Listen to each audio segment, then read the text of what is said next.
Ontem o representante da CGU falou que tinha que ficar em pé porque ele é altura mediana. Eu, do lado da Miriam, sou altura muito baixa, então eu tive que baixar isso aqui, tá, antes de tudo. Tá, eu acho que, boa tarde a todos, eu queria agradecer o convite do CGI. Eu acho que essa é a 10ª edição e eu tive a oportunidade de estar em 9 delas.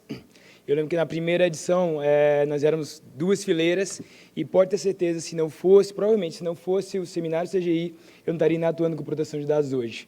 Porque na época foi o meu chefe que falou, cara, tem um projeto de lei aí, qualquer de anteprojeto, dá uma estudada aí e vamos debater. E hoje aqui estou. Tá? Então, realmente é uma honra poder estar aqui. Agradeço também pelos colegas, pela Miriam, professor Wagner, professor Abramovay, Stephen, para poder comentar um pouco sobre essas questões. Vamos lá. Então, bem, eu sou Renato Leite Monteiro, sou professor e fundador, junto com o Bruno Bione, do Data Privacy Brasil, e a ideia hoje aqui é falar um pouco sobre a minha tese de doutorado. Eu qualifiquei há 2 semanas, esse período passou, e eu vou apresentar um pouco sobre o que eu tenho pesquisado aqui, nesse sentido, que seria o direito à explicação em sistemas algoritmos. Tá? Antes disso, é bom dar um contexto, né? Já foi dito muito aqui que nós hoje estamos vivendo uma sociedade permeada por algoritmos. Alguns desses algoritmos são essenciais, são ótimos, ninguém está aqui para recriminar algoritmos. Eu quero ter um algoritmo que analise meu comportamento para dizer qual é a música que eu gosto, qual é a comida que eu quero, qual o filme que eu quero assistir. Não há nenhum problema nisso. Só que também alguns autores dizem que nós estamos vivendo uma época que não é só permeada por algoritmos, mas também nós teríamos nos tornado escravos dos algoritmos. E, nesse ponto, nós temos algoritmos que impactam muito além da nossa privacidade. E eu costumo falar muito que leis de proteção de dados, como a LGPD, como a GDPR, não são leis só de privacidade. São leis que tratam de direitos e liberdades fundamentais. E quando a gente está falando de algoritmos, a gente está falando de algoritmos que podem impactar desde o meu direito à saúde, ou seja, o plano de saúde, se eu vou ter acesso ou não, o valor, tudo isso, que pode impactar no meu direito ao pleno emprego, se eu serei ou não serei selecionado para uma determinada posição, de acordo com minhas características pessoais ou dos meus grupos, no meu direito à educação. A gente fala cada vez mais em adaptative learning, a educação baseada especificamente nas características de alguém, ou até mesmo se eu vou entrar ou não numa escola, como nós tivemos um episódio na cidade de Nova York. O direito à moradia, se eu vou pedir um financiamento para um apartamento e, eventualmente, esse financiamento não me é concedido por uma característica que eu simplesmente desconheço. Meu direito à cidadania, a gente falou de casos de Cambridge Analytica, a utilização de dados pessoais para fins de manipulação que pode ter impacto no próprio Estado Democrático de Direito, e também o próprio direito à liberdade, meu direito a ir e vir, em vários casos que nós estamos falando aqui de sistema de reconhecimento facial que podem efetivamente impactar em quem vai ou não será encarcerado por algum motivo. Então, a gente está falando de questões que vão muito além da privacidade. Dito isso, eu queria trazer um pouco aqui do percurso que eu quero para hoje, que seria o direito à explicação, eventuais restrições a esse direito, como instrumentalizar esse direito e como identificar a eficácia de tal direito. Para começar, a gente tem que primeiro saber o que seria o direito à explicação. Tá? E aqui eu trago um conceito que eu coloquei no meu projeto de tese de doutorado, quando eu defendi, se for aprovado, a gente depois coloquei como citação, mas que fala que seria um direito que visaria justamente permitir ao indivíduo e à sociedade obter informações inteligíveis sobre a forma como os dados são tratados. Mas não é somente isso. Para saber o que é além, a gente tem que entender para que serviria esse direito. E o direito à explicação, ele serviria justamente para que o indivíduo ele possa, ou a sociedade, ele possa evitar e desafiar práticas que impactem direitos e liberdades fundamentais de forma abusiva e desproporcional. Ele precisaria dessas informações justamente para poder entender o impacto e, eventualmente, desafiar essas práticas. Tá? Mas será que esse direito existe? E essa é a grande pergunta, a primeira pergunta que eu faço na minha pesquisa, que é, não sei. Por que eu digo isso? Porque se a gente partir de uma lógica simplesmente formal e positivista, direito à explicação com esses termos não está previsto, nem na GDPR, nem na LGPD, simplesmente. O mais próximo que nós temos aqui, na GDPR, seria na Considerando 71, que fala efetivamente do The Right to Explanation. Só que as considerandas, elas não são vinculativas, elas não são cogentes, elas são norte interpretativo de como eu devo ler aquela norma. Então, isso não está previsto. E vários autores têm se debruçado sobre essa questão. alguns justamente falando que o direito não existe, como o professor Sana Wagner, como o professor Luciano Floridi, da Universidade de Oxford, como alguns que realmente ele existe por alguns motivos, como a professora Julia Paus, que já esteve aqui conosco em alguns momentos e pôde colaborar. Então, se esse direito não existe de forma expressa, será que existe alguma forma de eu inferir esse direito, ou de extrair esse direito? A gente pode ir aqui para uma interpretação teleológica da norma e do ordenamento jurídico, através de princípios do próprio direito à privacidade e do direito à informação. Sobre princípios de direito à privacidade, é bom entender quais são os fundamentos da Lei Geral de Proteção de Dados, que são justamente respeitar a privacidade, garantir a autodeterminação informativa, que já foi muito falado aqui, fomentar o desenvolvimento econômico, tecnológico e a inovação, e o livre desenvolvimento da personalidade. Tendo por ideia isso aqui, nós também temos as questões de informação. A LGPD traz uma série de obrigações e uma série de direitos ligados à informação, como o direito à transparência, direito a ser informado sobre a existência de um tratamento, um direito de acesso aos dados e também um direito, eventualmente, a conhecer critérios de processamento em decisões automatizadas, até mesmo para eu poder pedir a revisão dessa decisão. Só que direito à informação não é a mesma coisa que um direito à explicação. E para isso é que nós temos que identificar que existem outras formas de tentar extrair tudo isso através de valores morais, sobre questões que ligam à ordem ética, que nós já comentamos muito aqui, que ligam a questões filosóficas e até mesmo como o objetivo do ordenamento é garantir o direito, é a aplicação desses valores. E tendo isso em mente é que a gente pode chegar a ideia de que, se existir, e eu defendo que existe um direito à explicação, ele seria um direito com a concepção da dignidade da pessoa humana, que inclui a autonomia do indivíduo para, em primeiro lugar, entender como são tomadas as decisões que o afetam e, consequentemente, reagir a elas. Lendo dessa forma, e alguns autores, como a própria professora Julia Paus assim o faz, isso seria como se a gente estivesse falando de um conceptário do devido processo legal, e alguns até chamam de um due data process ou algorithmic due process of law. Então, se o devido processo legal me leva ao caso de ter informações para que eu possa desafiar as informações, entender meus direitos, até pedir a revisão por algum representante do Estado, por um juiz, por alguém, ou no caso aqui uma intervenção humana, então talvez a gente consiga extrair a existência do direito de explicação dessa cláusula geral do devido processo. Dito isso, quais seriam as eventuais restrições que existiriam a esse direito à explicação que a gente defende aqui que exista?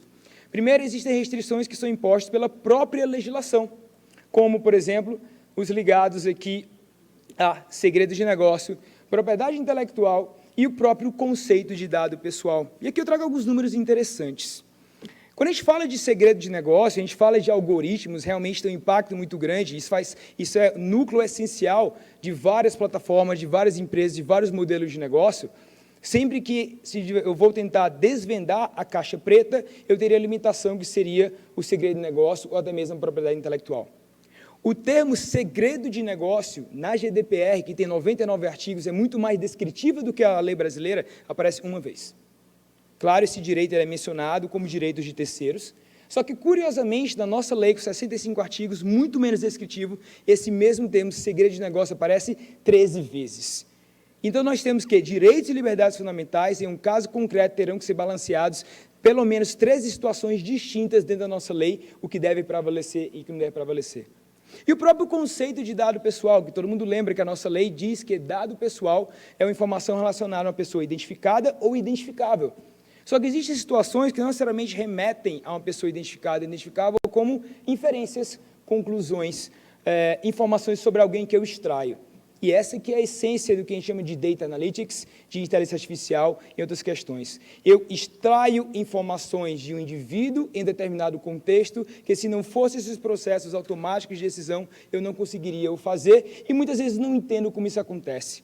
Se isso não entra no conceito de dado pessoal, a eventual aplicabilidade de qualquer direito, quando a gente estava conversando no almoço com o Stephen aqui, direito à portabilidade, direito à explicação, ele pode ficar muito limitado. Então, isso pode, até o próprio conceito de dado pessoal da nossa norma pode ser um eventual limitador.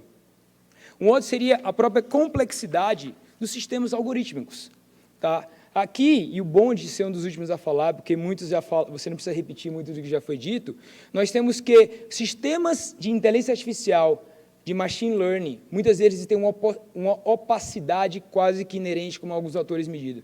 E essa opacidade ela pode derivar de medidas corporativas, como autoproteção, realmente não quero revelar aquilo que faz parte da minha empresa, meu segredo de negócio, um efetivo ocultamento de forma de processamento de dados, porque eu não quero chamar a atração de eventuais impactos regulatórios que pode ter na forma como eu utilizo os dados, a própria forma como esses sistemas são programados. Para quem aqui tem a possibilidade de já programar ou já programou alguma vez, às vezes, aquele conhecimento especializado, eu não sei como isso acontece. Porque um software, por mais que um algoritmo seja quase que um texto, ele não é construído de forma linear. Muitas vezes eu pego blocos de programação, bibliotecas, como foi a biblioteca de Fairness, que o Stephen mencionou aqui, que são retiradas de lugares e eu não sei como isso entende. Então, a construção algorítmica em si, ela já pode ser algo que tem uma opacidade inerente. E o conceito, já muito dito aqui, que foi pacificado pelo professor Frank Pasquale, de black box, em que eu não entenderia efetivamente como as decisões são tomadas dentro do sistema de inteligência artificial, nas suas diferentes formas, de machine learning e deep learning, que tem a capacidade de auto-aprender, de até mesmo construir os próprios códigos, que traria a uma quase que imprevisibilidade completa de como esses sistemas funcionam. Por último, em questões de eventuais limitações do direito, eu tenho até mesmo limitações cognitivas do indivíduo para entender como os seus dados e aqueles processos automatizados podem impactar a sua vida. E eu tenho aqui diversas formas de limitações cognitivas. Tá? Então, eu posso ter uma limitação social, dependendo da educação que eu tive com relação àquele contexto que eu estou vivendo, econômico, então, dependendo da faixa social que eu estou, eu sei mais ou sei menos, de como o próprio mundo funciona. A gente vive numa bolha aqui. A maioria das pessoas não sabem nada do que a gente está conversando. E tecnológico. Então, as pessoas ainda têm um farto desse conhecimento de como as tecnologias funcionam. Partindo dessa ideia de que sim, esse direito existe, mas ele pode encontrar algumas limitações, a gente tem que entender como eventualmente a gente pode instrumentalizar tal direito, e aqui eu trago algumas proposições para essa nossa conversa. Primeiro, nós temos alguns instrumentos jurídicos que já estão existentes, alguns já foram até mencionados aqui, como compreensão das informações, amplos direitos de acesso aos dados, de acesso à forma como os dados são tratados, relatórios completos, que inclui critérios de procedimentos automatizados, obrigações de transparência ativa, não é simplesmente colocar numa política de privacidade, mas sim ir ao indivíduo e efetivamente tentar informar a ele como as suas informações são utilizadas, por meio de uma linguagem que seja acessível e, por que não, uma linguagem que, em determinado ponto, ela seja universal, pelo menos universal em determinados setores, como nós temos em bulas de remédio, como nós temos aqui, quando a gente vai ver quantas calorias tem determinado alimento ou tem determinado produto que nós estamos adquirindo. Além disso, nós já temos outros instrumentos, como a possibilidade de auditorias. A nossa Autoridade Nacional de Proteção de Dados está dentre os seus poderes poder auditar organizações. Mas seria isso? Será que eu teria que efetivamente auditar, ter acesso a um código-fonte? Será que efetivamente eu teria que ir além das questões de segredos de negócio que estão colocadas ali dentro? Afinal, a nossa lei também tem o objetivo de fomentar o desenvolvimento econômico e tecnológico, e se eu for dessa forma, eu posso ter um desincentivo ao desenvolvimento dessas plataformas.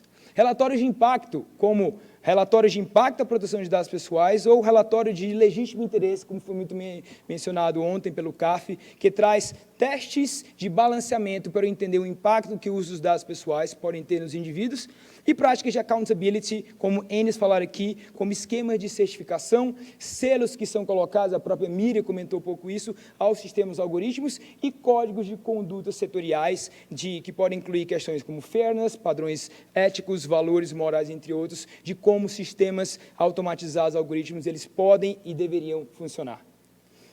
Além disso, obrigações metajurídicas, que vão em valores éticos. Eu acho que o próximo passo nas discussões que nós teremos sobre leis de proteção de dados, eles vão justamente englobar isso.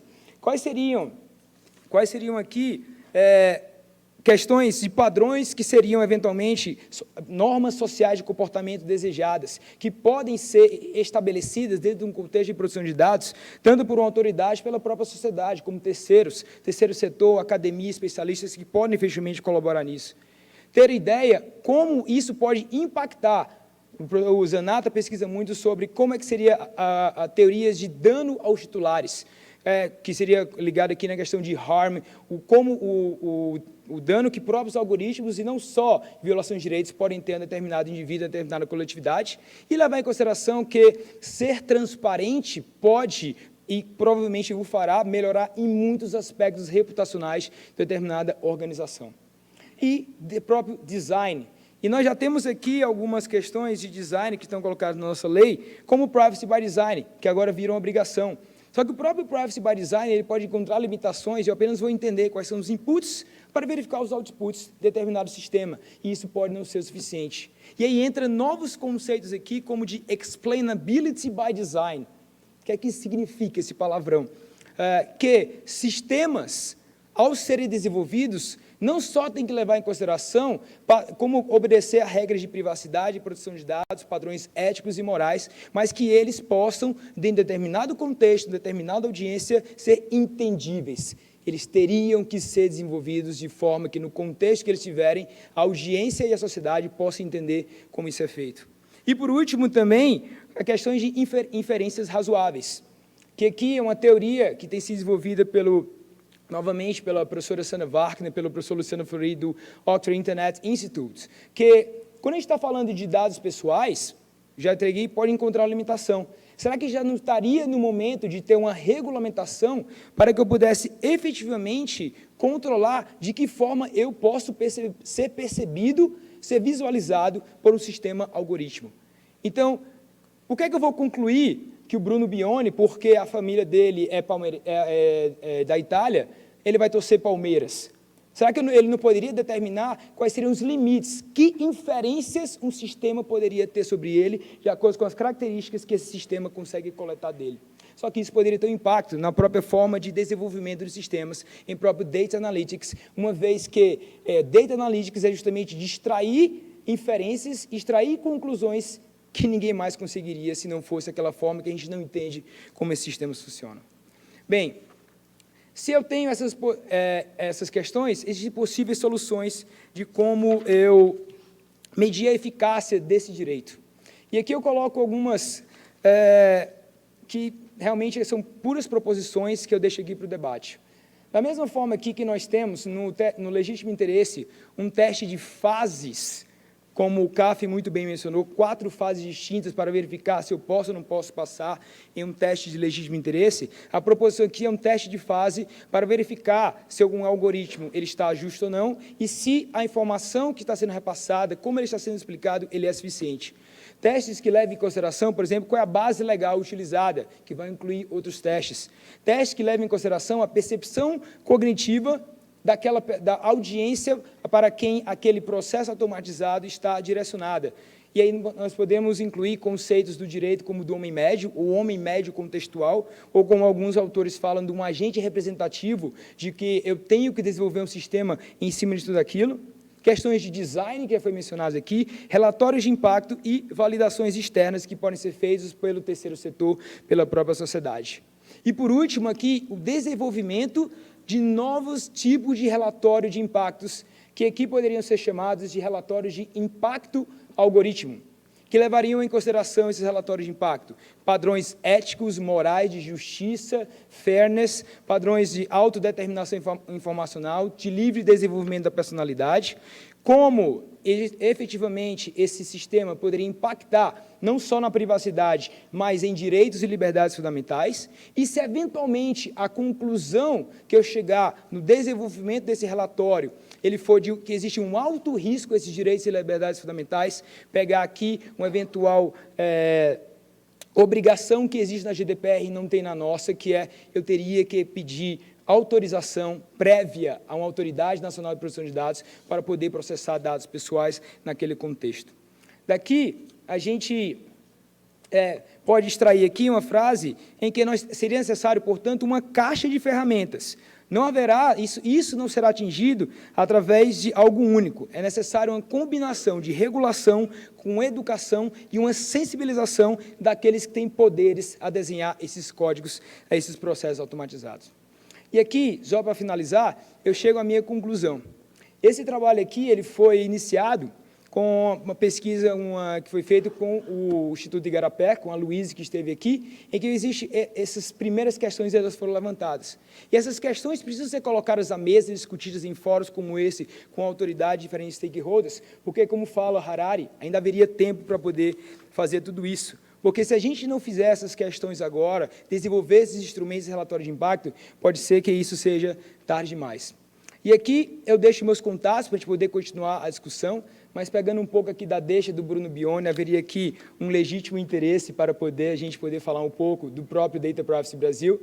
Nós teremos aqui os cursos que vão começar agora em outubro e no mês seguinte. Tá? E, por último, eu agradeço e fico aqui à disposição. Obrigado a todos, pessoal.